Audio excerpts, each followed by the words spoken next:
onto? Is there something in three-dimensional space that I cannot get to? It's not one-to-one. It is one-to-one. It's not one-to-one because there's any value of z that you need to get to, you can't. So you guys believe the one-to-one part? How is it? Okay. Wait. So let's back. One-to-one again? No, there are no It's a one-to-one? sub and super yet. Why? Why is it I don't think it's one-to-one. Because every input goes to an output. And every input goes to a unique output. Right. Those are two different questions. So people think that one implies the other.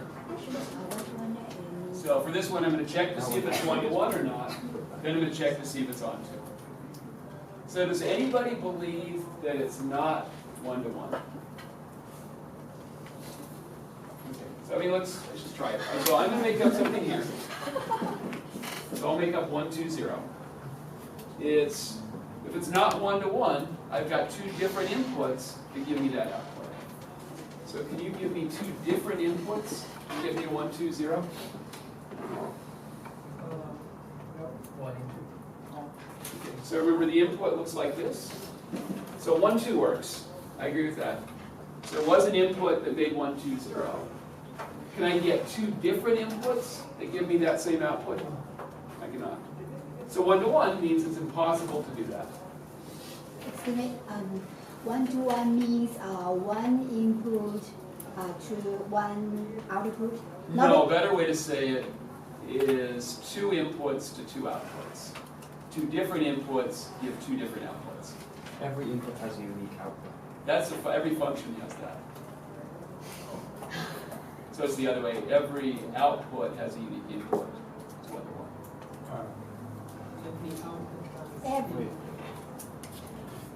So then that means that one-to-one map need not necessarily take the entirety of its first space into the second space at all. It's like saying, Right, like no two inputs can have the same output. Right. Right, so every input has a unique output. Oh, every output, okay, hold on. Every input has a unique output. Y'all agree with that? And then onto is one-to-one-to-one, like that you can do it one-to-one and then turn it back again?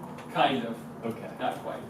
But I like that. So yeah, so it's not one-to-one means it's possible to have two different inputs go to the same output. The way I like to think about one-to-one is different inputs go to different outputs.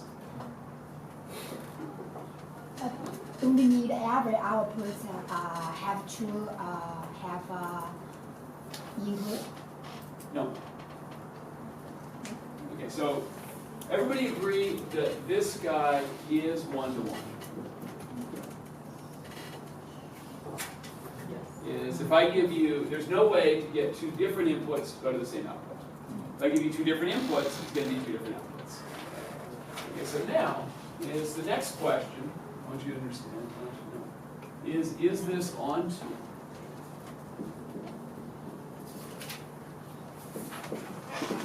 So let's try it. So remember, the onto game is I can pick anything in the output space, and you have to make an you have to be able to make an input that produces it. So is there an input that makes 3, 1, 0 as an output? That was just a warm up. Is there an input that can give me 1, 2, 3 as an output? Does everybody agree with that?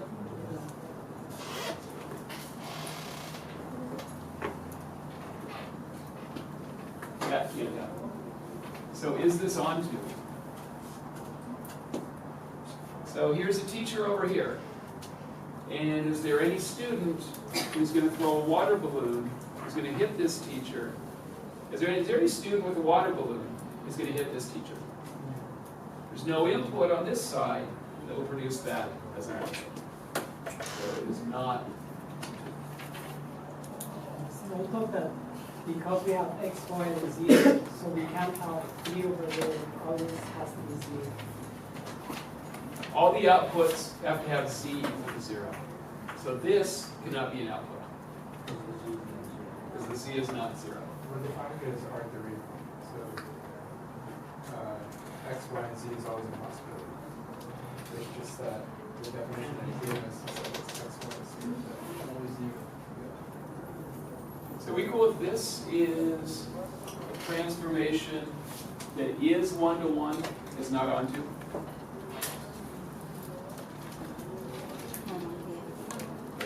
It is 1-to-1, yes. Not onto. We call.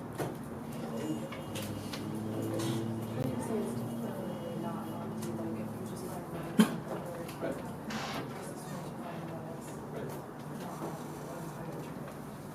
Because so for the transformation to be onto, something has to be true for everything in the output space. So if there's one thing that's not true for, then the whole thing is not onto.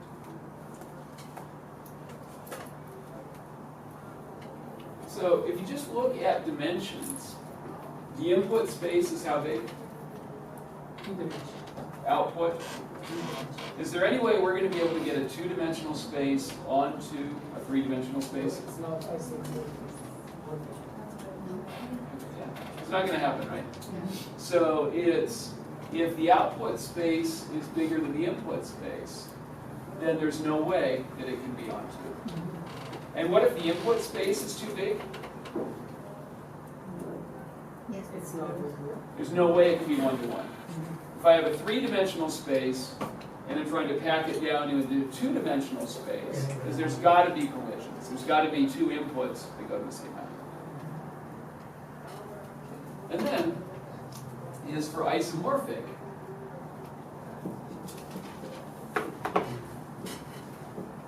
Or an isomorphism.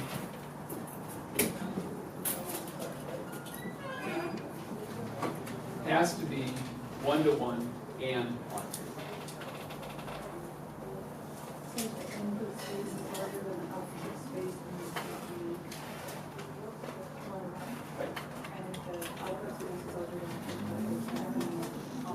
Right.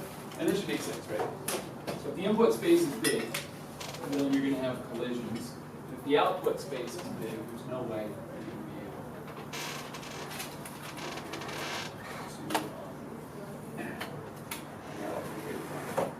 So big input space means that there's going to be collisions. Big output space is you're not going to be able to cover up the outputs that you miss. Speaking of dimensions, I was just realizing a few minutes ago I was getting confused because we were saying P1, for example, is 2 dimensions. Say that again? We said P1 is 2 dimensions. Agreed. But lines are 1 dimension. So Oh. I'm confused with how are you doing dimension and what it actually means. Got it. So Lines exist in a linear function, so now let's write this way. An element of P1 is an algebraic object.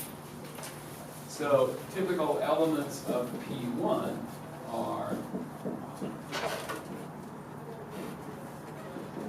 those are elements of P1. So these are just objects. Is what we learned is, from Descartes, is we can write each of these as y equals, and then we can draw a picture of it. So the picture of each of these objects is 1-dimensional, but I'm not looking at the pictures, I'm looking at the objects themselves. Okay. Is that good? Yes.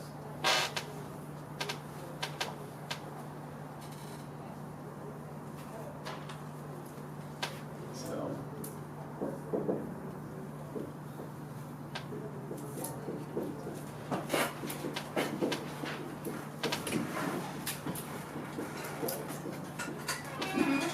So imagine I've got T. Now I'm not going to give you the rule. The only thing I would tell you about T is that it goes from R2 to R3. Is T an isomorphism? No. What does it mean to be an isomorphism? 1-to-1 and 1-to-1 and onto. And because these are different dimensions, This is. This This 1-to-1, is not 1 was not onto. it might be 1-to-1, but it's guaranteed to be not onto. Is it possible for an onto map to not be 1-to-1? Yes. How? So 1, 2, it's not, well, yes. R3 to R2, yeah? Yeah, so any, actually, no, I'm gonna go R2 to R1. So T of X, Y is X plus Y. Oh, and so this is onto. How? How is it onto? I mean, if you can't go from every input to an output, is onto just 1-to-1 in the other with the ones flipped, or? Okay, so it's, I'm gonna try to convince you that this is onto. Okay. Or actually, no, you try to convince me that it's not onto. So you give me a possible output here that I can't produce. Okay, so all right. So you agree that this guy is onto. If that's what onto means, I had. That is what onto Okay, then yes. Okay. Now I understand. And is this 1-to-1? No. If I tell you the output's 9, is you can do 4 and 5, or you can do 10 and Can you start class today by saying there's no new words in this chapter? except for 2. Yeah, I forgot about that part. It's not. It is not 1-to-1. There's 3 new words. Withdraw my incorrect observation. Okay, so we did. This guy is not 1-to-1. Here's 2 different inputs that produce an output of 9. And it is onto. If you give me any real number, I can always find 2 numbers that add up. So the upper one is onto. So if I got a 2-dimensional space, so what does onto mean? Onto means the whole output space is covered. Uh-huh. So I can get to every real number by doing this. So up here, could I use a 2-dimensional space to entirely cover a 3-dimensional space? I could not. I could. So is this transformation onto? Because the output space is bigger than the input space. So is this an isomorphism? Right, an isomorphism is 1-to-1 and onto, and this is not onto. Cool? Okay. Yeah, completely withdraw, I forgot about this part of this chapter. There are some new words tonight.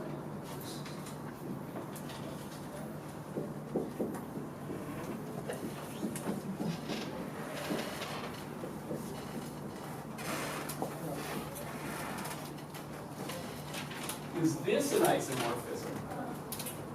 So, what's the gig? So isomorphism is 1-to-1 and onto. And even before I wrote that definition, you already said no. No, yeah. So which one is it going to be? Onto, but not 1-to-1. It's not 1-to-1. 1. It might be. Depends on what the rule is. Uh-huh. So I could make a rule where it's not onto. But very good. Yeah. So if the inputs, yes, that's confusing me. If the output space is too big, then it's not going to be 1-to-1. And if the input space is too big, it's not. This, either this happens, the output space is too big, in which case it's not onto. Or the input space is too big, in which case it's not 1-to-1. So to have any possible a chance of getting an isomorphism is the 2 spaces have to be the same size. The second part, or will you write that down? Actually, I'm gonna write something even better down. Thank you.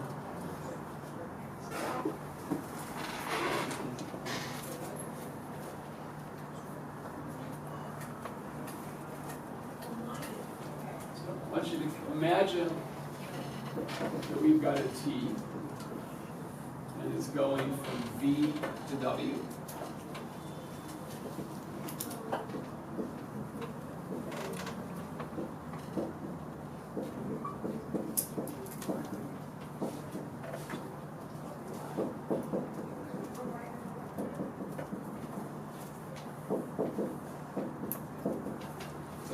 three kind of concepts that have been floating around are the dimensions of the spaces are the same.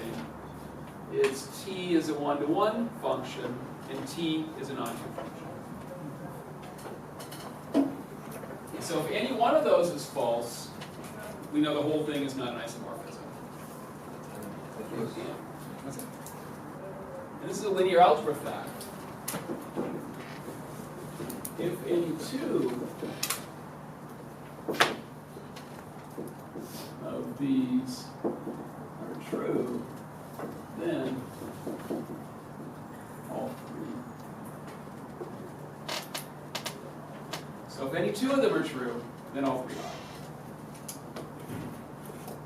So if V and W have different dimensions, it isn't an isomorphism. So if they have the same dimension, it's then if it's they have the same dimension and it's one-to-one, then it has to be onto. And if they have the same dimension and it's onto, then it has to be one-to-one. And if it's one-to-one and onto, that means they really have the same structure. The function just does a relabeling, and they're isomorphic, so they have the same dimensions. So if you have an onto and a one-to-one, Then the dimensions have to be the same. the dimension has to be the same. Right. But if we only have okay. So if two of them are true, then that means all three are true. Correct, yeah.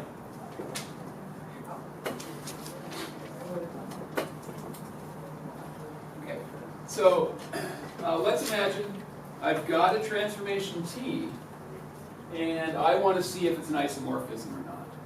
Well, the first check is check the dimension of the input space, the dimension of the output space.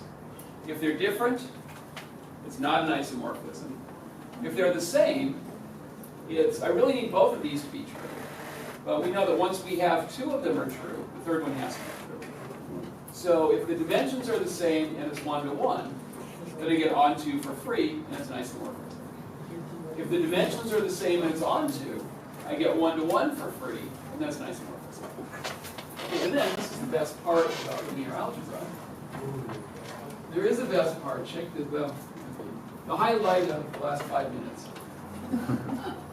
One of the cool things about linear algebra is how easy it is to check for one-to-one. If the input is larger than No. the opposite.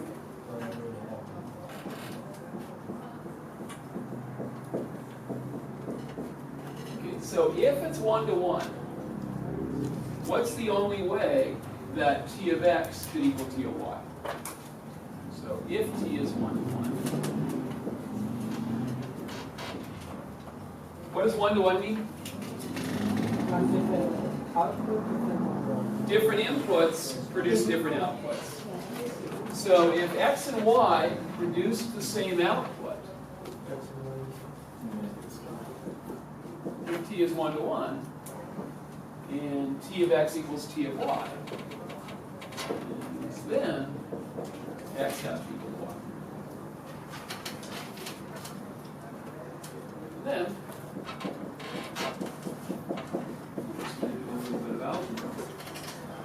there's another way to say that t of x equals t of y, is that when I subtract, I get the 0 back. And this is the only class where you're always allowed to do that.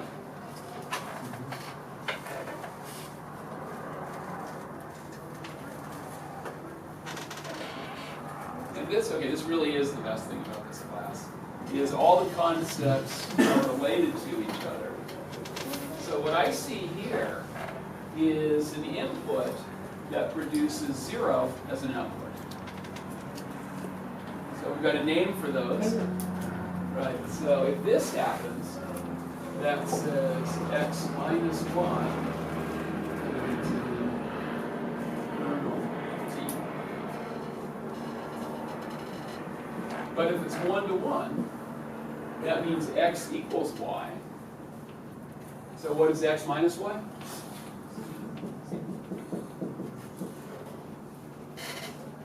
other words, anything where this happens, that means that x minus y is in the kernel. But the only way this can happen is if x minus y is 0. The only thing in the kernel of T is the 0 vector. So if you want to check to see if a transformation is 1-to-1 or not, all you need to do is calculate the kernel. If the kernel is, the only thing in the kernel is the 0 vector, it's 1-to-1. If you can find anything else in the kernel, then it's not 1-to-1. Let's do an example.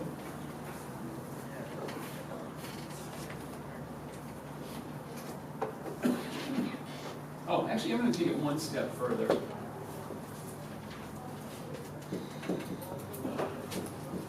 So what's T of the 0 vector? So if I have a transformation and put a 0 vector as the input, yeah, it's always got to be the 0 vector as the output. And then what we have here is the x minus y. It's probably a better way to think about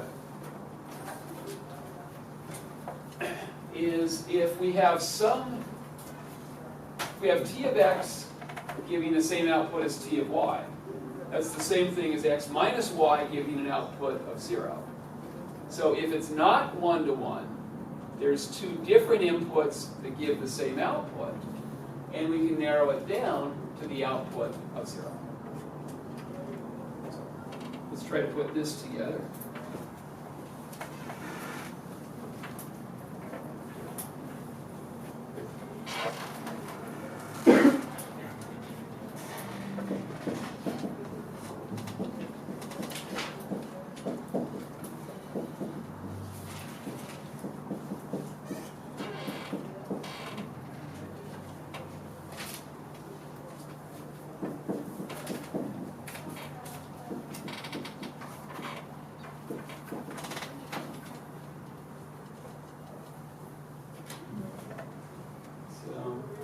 Got this transformation again, and I want to check to see if it's an isomorphism.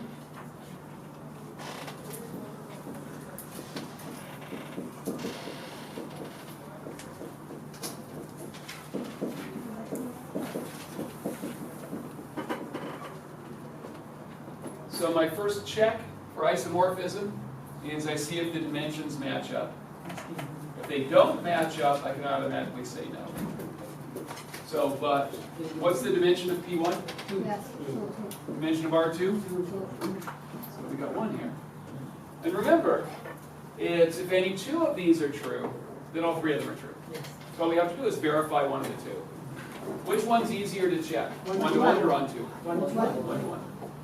So how do we check for 1-to-1? We just check for the kernel, right? Okay, or another way to say that is if it's not 1-to-1, that means there's 2 inputs that go to the same output. And we know from over here that if it's not 1-to-1, there's 2 inputs that go to 0. So I can either calculate the kernel, I don't know. Yeah, we'll do it slightly less abstract.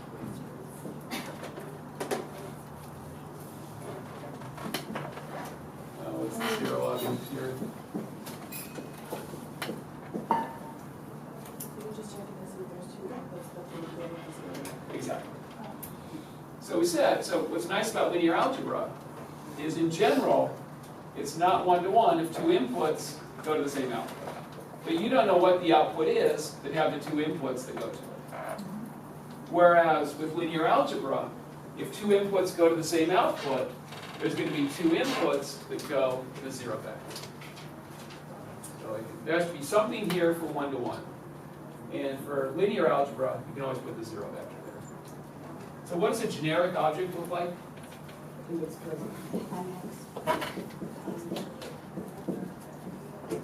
And if I'm in the kernel, oh, actually, what does this equal? Okay, so if it's the kernel, I want it to equal 0, 0. And if I apply this transformation to that generic input, what do I get?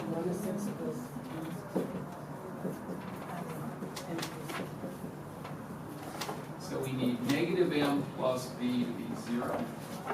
We need m plus b to be 0. So if I add those two together, You get zero. I get that b has to be 0 and Yeah. n has to be 0. So there's only one input that produces 0, 0 is the output. So this one, What is that input? 0. 0x plus 0, right? The inputs look like mx plus b. So the only input that produces 0, 0 as an output is the 0 object in the input space. So this isomorphic. So what does it tell us about t? Is it 1 to 1? Yeah. And remember, if any two of these are true, all three of them have to be true. So it's 1 to 1 and it's onto, and 1 to 1 and onto means isomorphic.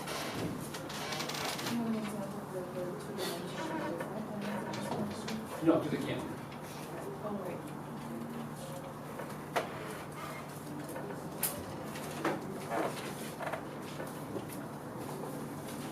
So this last section is pretty straightforward.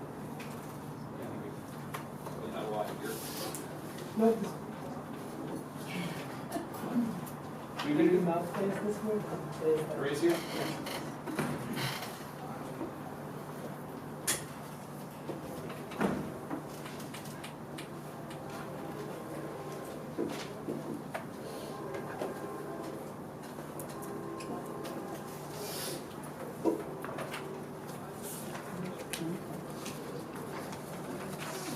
Do you believe that P2 is isomorphic to R3?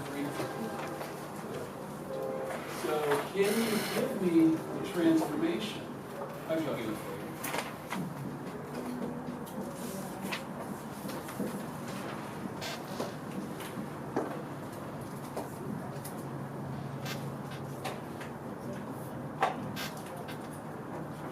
I'm going to call that I.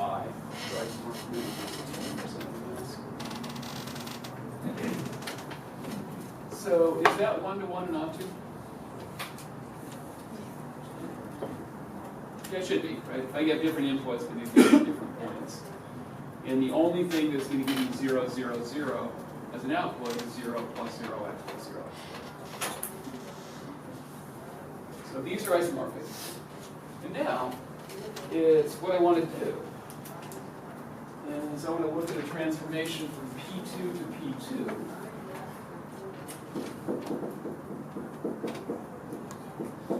Where T of P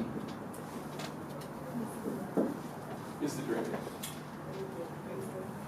Yeah, so I'm just going to make a rule that's going to take polynomial of degree 2 or less and give an output that's a polynomial of degree 2 or less. And the transformation is going to be take the derivative. So let's do an example. Typical P2 element. No. They're going to come together. So this is fact 1. I want you to keep it in the back of your mind. And now I'm going to analyze this function, which is going to take a P2 element to a P2 element, which is going to be the derivative. 2 minus 5x plus 7x squared. So remember, is P2 elements look like something times 1 plus something times x plus something times x squared. So transformation is take the derivative. What's the derivative of 2 minus 5x plus 7x squared? Minus 5 plus 4. So this would be minus 5, 14.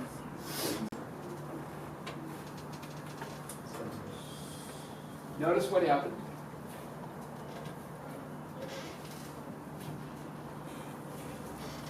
Is my input was 2 minus 5x plus 7x squared. And then I applied the transformation to it. And I got negative 5 plus 14x plus 0x.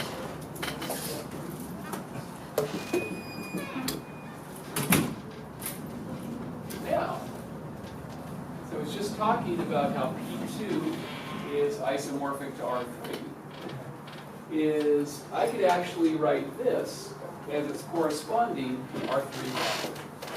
What would this be? 2, 5, 7. And then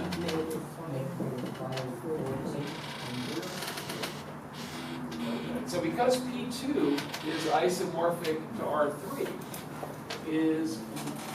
I can think of that transformation as taking R3 vectors to R3 vectors. You get that? So again, so P2 and R3 really have the same structure. I've got a rule for taking P2 inputs to P2 outputs. So I can just use the correspondences. I can take R3 inputs to R3 outputs. So looked at the right way is I can start with P2, code it up as an R3 vector, and then get an R3 vector to code my output. And what's the linear algebra way of converting an input vector to an output vector? No. That's what matrix multiplication does, folks. Remember, the idea of a matrix is it's something, well, essentially it codes up a rule for taking inputs to outputs. So what I want to do is I want to find a big matrix that's going to represent taking the derivative. And when I apply this matrix to that, I'm going to get this as an output.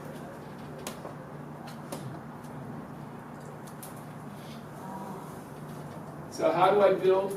I want to build a matrix. Build it a column at a time. What we want to do is find the matrix for this operation.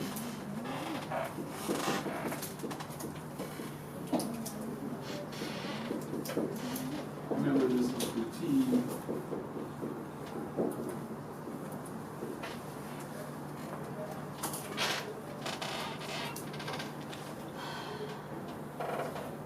Column at a time. So how do I find the first column of T? Is I start with 1, 0, 0. And 1, 0, 0 corresponds to what? Here's the R3 side. What does that correspond to in P2? So a generic P2 element, because remember it looks like A plus BX plus CX squared. The standard basis is 1x squared. So 0, 2, 0. So 1, 0, 0 corresponds to what? 0, 2, 0.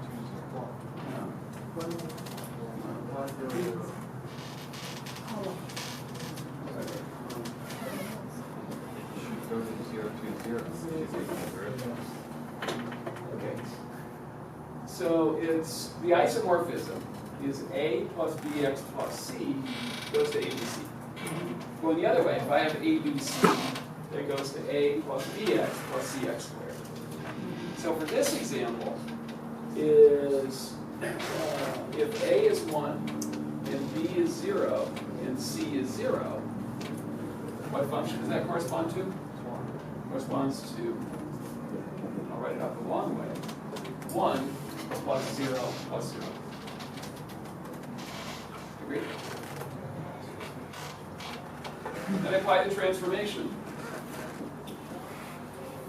So what's the derivative of 1 plus 0x plus 0x squared?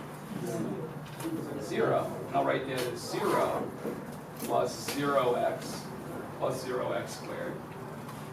And then if I go back to R3, 0, 0, 0. That's the first. So right, what I just found is the first column for the matrix.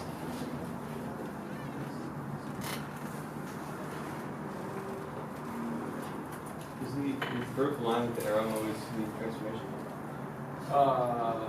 Yeah, so that is me applying the transformations. This input is taken to that input. So what did you call that? Vertical line with an arrow? Broken line with an arrow? Vertical line. Oh, vertical line with an arrow. That's what, I think that's what that means. Yeah, that's absolutely right. Okay. Yeah, so I've never heard the name for that notation before. good as any of us have ever heard. For the second column of t, that's where 1, 0, 1 is going to take me. So, sorry, 0, 1, 0. So 0, 1, 0 corresponds to what P2, what polynomial degree 2? 1, 0. 0, 1, 0, which is just x, right? Vertical line with an arrow. The applying t is what's the derivative of this guy? 1, 0, 0. 1 plus 0x plus 0x squared. And what's the code up here? 1, 0, 0. 1, 0, 0. Great. So what did I just figure out here? Second column. 1. We have 3. I do have 3 columns. 0, 0. So the way I get the third column of t is I try to figure out what happens to 0, 0, 1.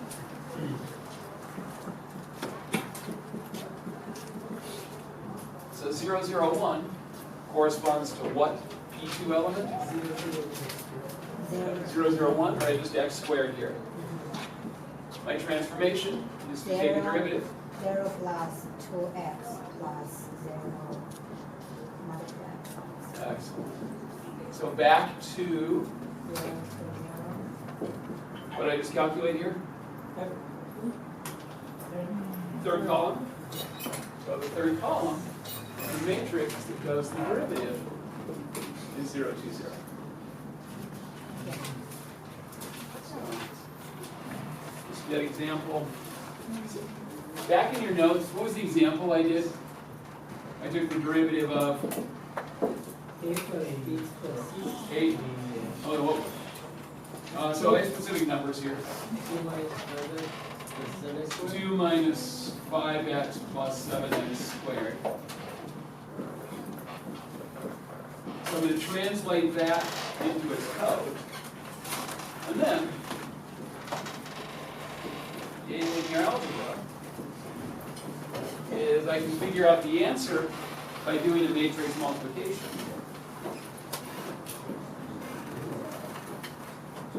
Negative 5.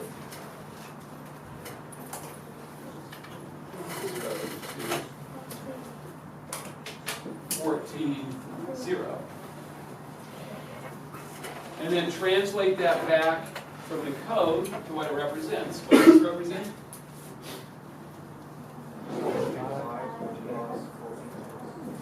And is that the derivative of 2 minus 5x plus 7x squared?